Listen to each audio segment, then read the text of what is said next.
Hey everyone, welcome back to the Everything Ministry podcast. My name is Colin and I am your host. Hey guys, thanks for joining us again for a Thursday talk. We're going to get into the topic here in just a moment, but a couple of housekeeping rules if that's okay. I just want to kind of go over a couple things with you. Do me a favor. If you're liking the podcast, you're liking the YouTube channels, please hit the follow, like, subscribe button. Share it if you don't mind and kind of get the content out there. We'd really appreciate that. Also, shoot us some comments. Let us know who you want to hear from, what topics you want to hear, and we will try to get those covered for you. Oops. One thing real quick, I do want to talk to you about. This is a workbook that I created last year. It's a workbook, and at the end of every chapter, there's what's called a take 5. It's just a way to really evaluate your ministry. That's kind of what this book is created for. It's called the Kidmin Shift, but it can be used for youth ministry as well. It is something that you can just kind of read through. It's not very thick, not very long. I made it that way for a reason. I wanted you to be able to look at it and be like, oh my gosh, I'm never going to get through it. But right, some of us don't like to read. I got it. So this is very easy, very simple. However, I believe the content will very much benefit you and your team. Buy one. They're on Amazon. You type in the Kidmin Shift, Colin Ham, you'll find it. It's on Amazon. It's very cheap, very affordable for you and your team. And please let me know your feedback. I'd love to hear from you about that. Second thing, we do have an Instagram page up and a Facebook group page for Everything Ministry. Please feel free to check those out and comment on there for us as well, okay? All right. Hey, let's get into the topic today. Today's topic kind of stems from a conversation that I had recently, and I think it's something we can all benefit from, whether we're in kids ministry, youth ministry, men's ministry, women's ministry, wherever we're at, all right? So this is something that we can all take from, okay?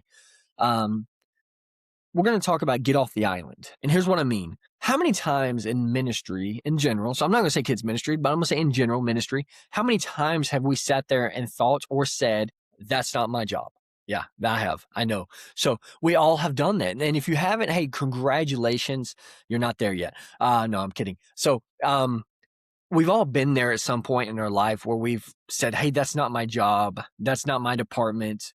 And what that does is it causes some conflict. It causes some island mentality, if you will. And what happens is when we have that point of view or that perspective, it means we're not looking at the discipleship pipeline, right? We're not looking at what comes next for our kids or for our youth students. If we don't have that vision of the discipleship pipeline, then what happens ultimately is we lose sight of discipleship in all.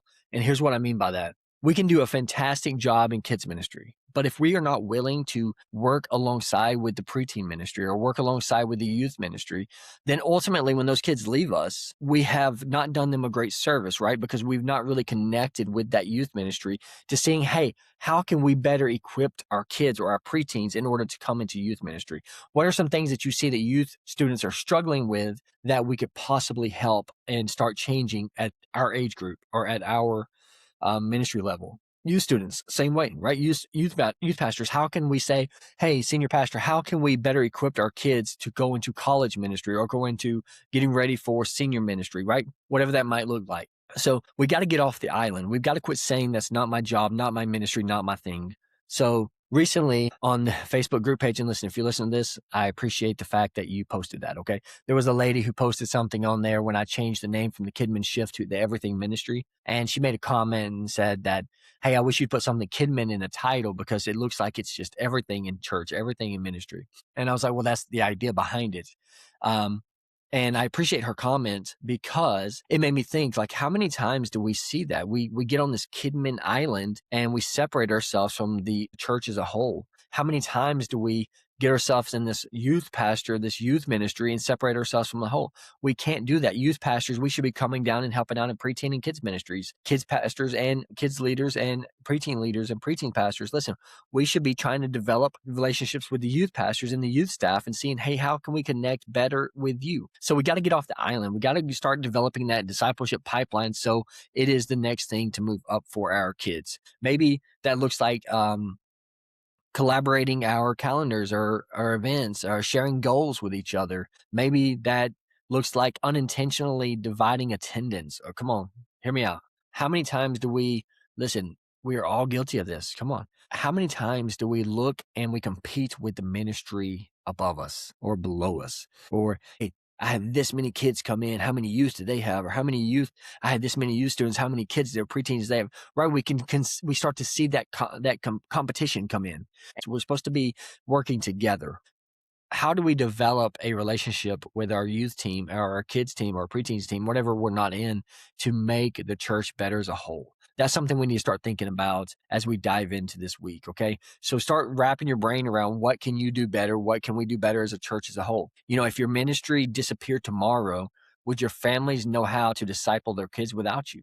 If kids ministry didn't exist, if youth ministry didn't exist tomorrow, if you walked away from your job or God forbid something happened to you and those kids in your ministry, would the families know what to do next or who to go to next? Are there things in your ministry that your parents might have questions about that you can, hey, listen, I'm a kids pastor, so I don't know those answers completely. I could give you my best assessment. However, here's our student pastor. He or she really knows this topic well. So how are we doing that? How are we leading our families not only to the next level, but our kids as well? So let's be thinking about those things, right? Let's keep those things in the back of our mind and let's start to try to develop those relationships and bridge our islands together, right? Bridge our ministries together so that they're not so separated. Start building that bridge. That's why I love a preteen ministry, because it does and it should always bridge the gap between kids ministry and student ministry. But sometimes in preteen ministry, we're all guilty of this. Some of us, maybe not all, but preteen ministry, sometimes what happens is we start to develop our own island. We're like, hey, we're the best. I'm going to be a little biased here, but I love preteen ministry. I think it is the best ministry. However, it does not exist by itself, right? There has to be kids ministry and there has to be youth ministry in order for a person to grow as they constantly move forward. So we got to get better at that, right? We got to get better at working alongside and collaborating with our other ministry partners in our church. So, hey, I hope you took something away from this. I hope it got you thinking about how you can better collaborate with your youth pastor or your kids pastor or your senior pastor for that matter. Remember, we're not against each other. We're working together with each other. The enemy's battling against us, right? So don't let him put us against each other, because he is constantly at battle, because what you do is so important and your ministry is so important that ultimately the enemy wants to cause that division, that strife between you and the others in your area or in your church. So don't let that happen. Continue to grow together and get on your knees together, pray with each other and battle together, because we're all fighting the same battle. We're all trying to win souls for Jesus Christ. We're all trying to help people make it to heaven. We're all trying to help them understand the truth of the gospel. And ultimately, whether that's in kids ministry, preteen ministry, or student ministry, or college ministry, we all have the same goals. We all have the same desires, and that's to see people saved. Don't get on the island. Get off the island. Start bridging everything together and start working with each other instead of against each other. Hey, guys, I appreciate you checking in today. We'll see you Monday. We got an exciting guest coming on, so be sure to check out Monday's talk. God bless.